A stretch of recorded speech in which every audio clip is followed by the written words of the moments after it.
Salut tout le monde! Après 27 jours de campagne et des semaines de pré-campagne, il ne reste plus qu'un seul jour avant les élections provinciales demain. Bienvenue au Vidéojournal. Les partis sont dans leur dernière ligne droite, dans leur dernier blitz pour convaincre les électeurs de voter pour eux. Aujourd'hui, les libéraux ont fait campagne dans Saint-Boniface, les néo-démocrates devant l'hôpital Grace et les progressistes conservateurs doivent finalement dévoiler leur plateforme complète chiffrée cet après-midi. Mais à un jour des élections, c'est l'heure des bilans. Chaque parti a été critiqué pour ce qu'ils ont fait, pour ce qu'ils n'ont pas fait, pour ce qu'ils ont dit, pour ce qu'ils n'ont pas dit. Mais nous, au Vidéojournal, on a décidé de garder ça positif et de se poser la question quels ont été les bons coups de chaque parti.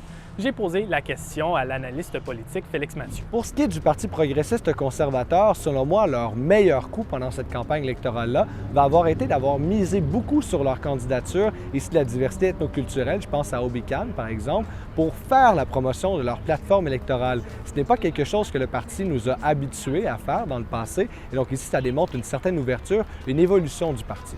Pour le Parti libéral du Manitoba, lorsqu'on passe à son meilleur coup, selon moi, ça va avoir été de sortir la plateforme politique du parti chiffrée au tout début de la campagne. Ça a quand même mis le ton et on a parlé beaucoup de leurs propositions en raison de l'existence de cette plateforme électorale-là.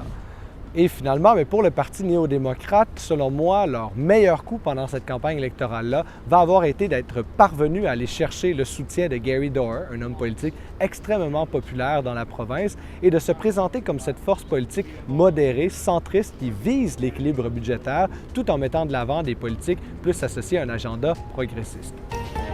Bon, ailleurs dans l'actualité, si vous gagnez le salaire minimum en province, vous venez de recevoir une augmentation. Le salaire minimum du Manitoba est passé de 14,15 à 15,30 de l'heure hier, le 1er octobre. Les salaires minimums ont aussi augmenté hier à l'île du Prince-Édouard, à Terre-Neuve-et-Labrador, en Nouvelle-Écosse et en Ontario, ainsi qu'en Saskatchewan.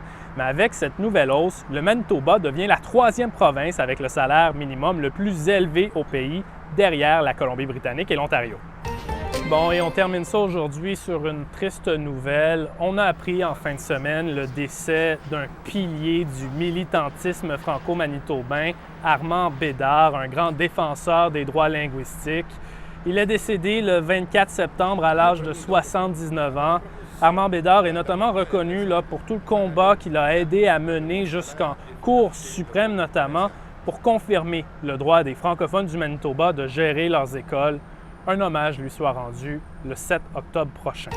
Et c'est comme ça qu'on termine ce vidéojournal. Je vous le rappelle, demain c'est jour de vote. Allez voter si ce n'est pas déjà fait.